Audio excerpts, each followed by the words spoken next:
कंचन बसवा के मड़वा छवली, ओहू में सीता के बिया। कांचन बसवा के मड़वा छवली, ओहू में सीता के बिया। हरवा पहिरी सीता बैठे कोहबर में, बोहेला झुर झुर बेयर।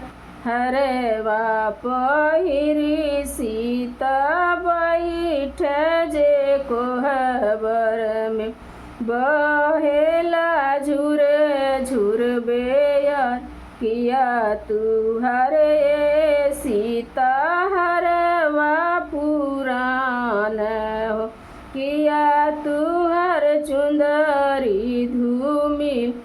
किया तू हरे सीता हरवा पुराण हो, किया तू हर चुंदरी धूमिल। नहीं मोर ये पापा हरवा पुराण हो, नहीं मोर चुंदरी धूमिल। नहीं मोर ये पापा हरवा पुराण हो, नहीं मोर चुंदरी धूमिल।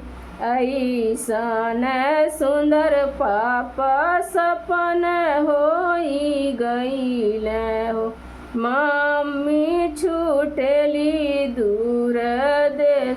ऐसन सुंदर चाचा सपन होई है हो, मम्मी छूटेली दूर देश।